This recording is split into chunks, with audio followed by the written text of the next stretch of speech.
Business idea है, team भी है, बट फंडिंग का क्या करना है ये क्लियर नहीं है। तो आज मैं आपको ऐसे 5 तरीके बताऊंगा जिससे आप अपने बिजनेस के लिए सबसे कन्वीनियंट फंडिंग ऑप्शन चुन सकते हैं।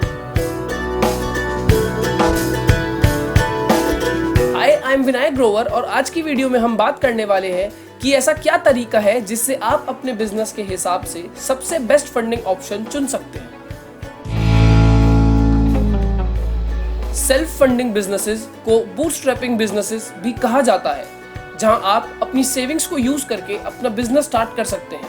और अगर आप फर्स्ट टाइम बिजनेस कर रहे हैं तो ये तरीका सबसे बेस्ट माना जाता है, जहां आपको कोई एक्स्ट्रा फॉर्मेलिटीज नहीं करनी, आप अपनी ही सेविंग्स को यूज करते हैं, तो वहां बिजनेस फेल होने पर उस अमाउंट को रिटर्न करने की कोई टेंशन भी नहीं रहता। और कई बार डायरेक्ट फंडिंग मिलनी काफी मुश्किल पड़ती है, क्योंकि आपको अपना प्रोडक्ट रेडी दिखाना पड़ता है। तो अगर प्रोडक्ट रेडी करने में सेल्फ फंडिंग मेथड यूज करेंगे तो ज्यादा कन्वीनियंट रहेगा। तो जो फर्स्ट टाइम बिजनेस कर रहे हैं उन्हें बूटस्ट्रैपिंग मेथड से सबसे ज्यादा फायदा मिलेगा। क्राउड फंडिंग में आप डायरेक्ट प्रोफेशनल इन्वेस्टर्स से फंडिंग ना लेकर कॉमन लोगों से फंडिंग लेते हैं, जो फ्यूचर में आपके कस्टमर्स भी बन सकते हैं। जब बिजनेस स्टार्टिंग फेज में होता है तब कुछ लोग क्राउड फंडिंग को प्रेफर करते हैं, जहां वो अपने प्रोडक्ट का business plan, profit plans public के साथ डिस्कस करते हैं, या तो इंटरनेट के थ्रू या किसी इवेंट में, जिससे उन्हें अपने बिजनेस के लिए एक अच्छी मार्केटिंग के साथ साथ एक अच्छा अमाउंट भी मिल सकता है। ये तरीका एक हेड स्टार्ट प्रोवाइड कर सकता है अगर ठीक तरीके से इंप्लीमेंट किया जाए, क्योंकि क्राउड फंडिंग एक कॉम्पिटिटिव तरीका है जहां आपको अपने बिजनेस को बहुत ही आसान तरीके से पब्लिक को समझाना पड़ता है, क्योंकि वो कोई एक्सपीरियंस इन्वेस्टर्स नहीं है जिन्हें बिजनेस की नॉलेज हो। तो आपको उन्हें अपने बिजनेस पे विश्वास दिलाना होता है, नहीं तो फंडिंग मिलना काफी टफ हो जाता है। एंजल इन्वेस्टर्स इंडिविजुअल इन्वेस्टर्स होते हैं जिनके पास एक सरप्लस है और वो नए आइडिया में इन्वेस्ट करना चाहते हैं, बट एक नए बिजनेस में रिस्क बहुत होता है, तो वो एंजल इन्वेस्टर अराउंड 30% इक्विटी तक ले सकता है। वो लोग हाई रिटर्न्स डिमांड करते हैं जो उन्हें किसी ट्रेडिशनल इन्वेस्टमेंट में बिल्कुल नहीं मिल सकती। अगर कोई फाउंडर क्राउड फंडिंग प्रेफर नहीं करता तो ये एक और तरीका है अपने बिजनेस के स्टार्टिंग फेज में फंडिंग लेने का। यहाँ एक बिजनेस ओनर को उस अमाउंट को लौटाने का कोई रिस्क नहीं होता, बाकी लोन्स या डेट्स की तरह। अगर आपकी कंपनी प्रॉफिट जनरेट करना शुरू करती है तो उसमें से आप कुछ परसेंट एंजल इन्वेस्टर को देते हैं, बट यहाँ पे as a share holder of the company angel investor का कंपनी पे एक होल्ड आ जाता है और वो उस बिजनेस को अच्छे प्रॉफिट जनरेट करने के लिए कंट्रोल करने लग जाता है। अगर इन्वेस्टर का थॉट प्रोसेस बिजनेस ओनर से क्लैश करता है तो बिजनेस में प्रॉब्लम्स खड़ी हो सकती है।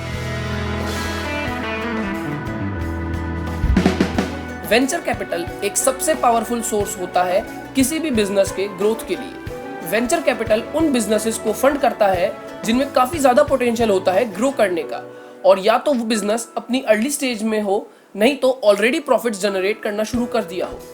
वेंचर कैपिटल एंजल इन्वेस्टर्स के मुकाबले एक काफी ज्यादा अमाउंट किसी बिजनेस में लगाते हैं, और अक्सर वेंचर कैपिटलिस्ट बिजनेस में तब एग्जिट करते हैं जब बिजनेस आईपीओ में या फिर एक्विजिशन में जाता है।